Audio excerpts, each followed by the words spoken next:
What up, people? Rasathi out here in Singapore. It's been a very long time, you guys. I'm so sorry. But this wedding season thing has got me just chasing my tail pretty much. I'm running over every detail, trying to get everything sorted. Yesterday was the big event, the ROM, the Bengal ceremony. Went off without a hitch. Jordan Hall, thank you so much for everything you've done. Soundtracks was amazing. DJ Satya was great, very entertaining. He was able to get the crowd on its feet when we needed and entertain them while we needed a break. It was just magnificent. Thank you so much to Bubbly and her team to help out the bride's family. And yeah, just a magnificent time. But in the wake of all of that, just catching up with people, making sure that I'm touching bases, making sure that my clients are doing well, I wanted to get back on here and talk to you about something that I realized. So, as you know, I'm constantly feeding my brain as much as I can. Wedding season was a little different, like just, the last 2 weeks or so. But usually I try to read every day. I try to listen to podcasts every day, try to keep myself motivated. Head on the swivel, eyes on the task at hand, and just getting stuff done. But what I wanted to remind you guys is there are always patterns. So I was talking to a client friend of mine, and they're going through a tough time, feeling very, very low and dark, quite suicidal, unfortunately, and I'm trying to work them through this. And it just so happens that in the course of conversation, you know me, the way I operate is I like to send songs, I like to send quotes, I like to send, movie scenes, stuff like that. And I really, really enjoy being able to step out of my own life and into someone else's to be able to help them see another side to life, to help them see that there are other ways that things can turn out. Because obviously our worst nightmare is our imagination coming to life, right?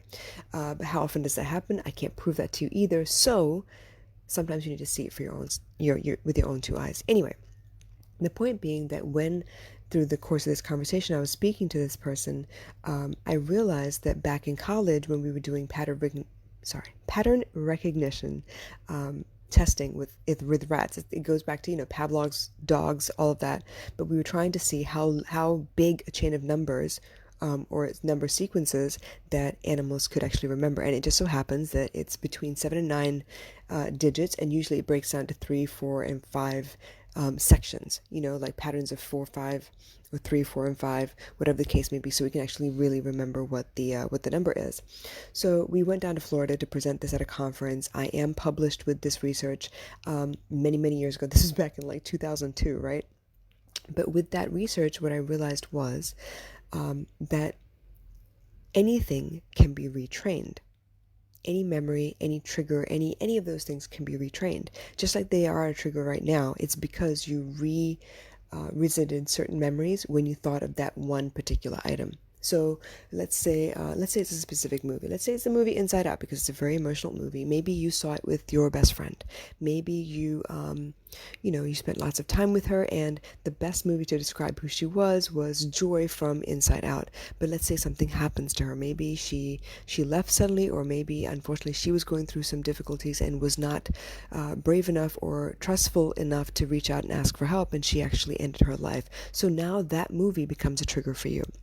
But that's also because you only associate that movie with this young lady. Now, let's say you grow up, you get married, you have a child of your own, and you realize that, there is a movie you want to show this child desperately because it would help them with their emotions. It just so happens to be the movie Inside Out.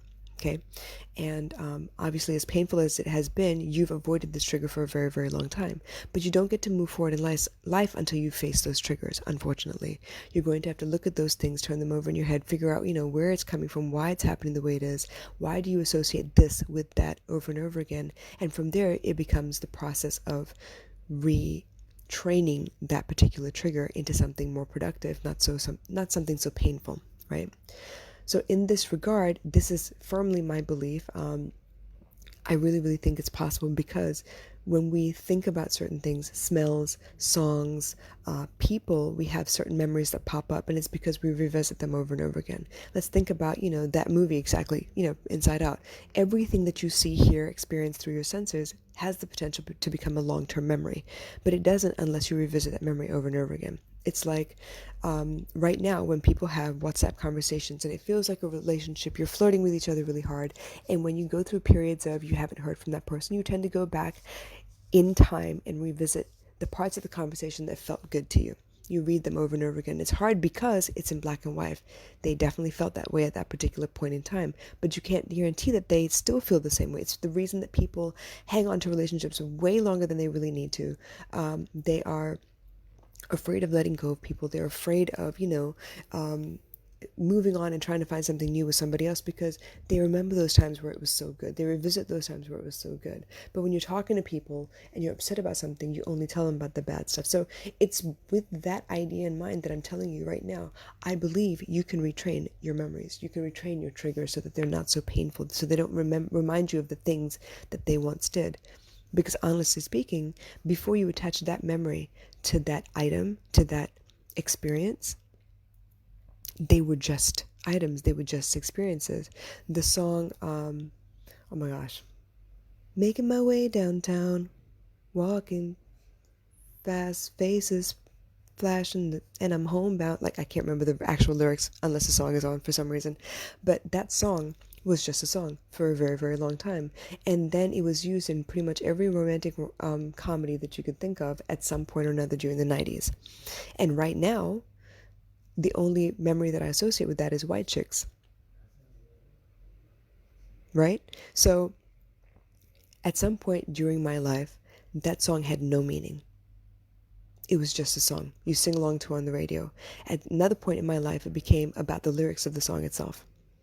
And then later on in life, it became about a specific moment in time where I heard that song many, many times before. It's the same thing with listening to grunge rock for me, right? It brings me back to a time when I was a teenager and going through some difficult times where I purposely chose those tracks to listen to because it helped soothe my soul a little bit. It helped me calm down a little bit, or maybe it amped me up. It made me angry for a while so I could get over the emotion itself. But the point being that if I could train that memory or train that trigger to be associated with that memory, I can untrain and retrain as well. So the pattern recognition is actually up to us.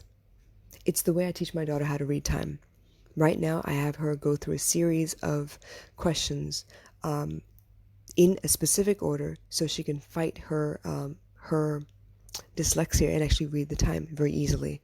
It's the same way with people who are actors and actresses who try really hard to fight their dyslexia to be able to memorize scripts and be able to deliver the way they need to deliver.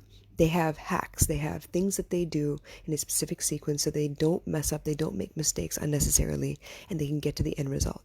It's the reason OCD people have certain patterns that they go through to make sure that they feel safe. A lot of people do locks. They lock and unlock in a specific order. Sometimes they count in a specific order so that they feel good, they feel grounded. It's their coping mechanism. A lot of the OCDness is a coping mechanism. Why? Because they feel like their life is out of control. So they want to control it. They want to be able to do something very physical, very intentional that they can make sure that I did this now, so I feel good. It's all right. I'm going to be okay.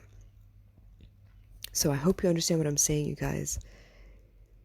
I wanted to write this down or record this quickly because sometimes these thoughts come in flashes and I'm like, oh my God, that's exactly what it is. And I'm saying, oh yeah, that was so obvious. I'm not going to forget it. I'm not going to forget it. And if I don't write it out, I'm going to forget it. I can't grasp that moment in time again. It's the reason I write poetry. It's the reason I sing. It's the reason I want to act right now, because I want to grab hold of those moments in time so that so that I can share it with you, so I can share the epiphany with you. Because what's the use of having epiphanies if you can't actually hold on to them for a little bit and then implement? So you guys, I love you guys so much. I really appreciate you guys hanging in there with me. I've been missing for a little bit now, but I'm trying to get back into the swing of things. So tomorrow is the PGP event, morning wedding, and I'm going to be up at the crack of dawn to make sure everything goes off without hitch once again. And you know what? After that, it's happy wedded bliss, I hope. That's what I'm praying for. That's what I'm here to work for. And I'm here for both bride and groom. And I can't wait for you guys. Usha and Kaplan, I love you guys so much. And in the meantime, all of you have plenty of content that you can consume in the meantime. You can go back and listen to stuff. You can reach out to me and let me know what else you need to think of, what else you want to listen to. But until the next episode, you guys, keep finding reasons to smile. Just for the hell of it. It becomes a really great habit. I love you. I'll talk to you soon.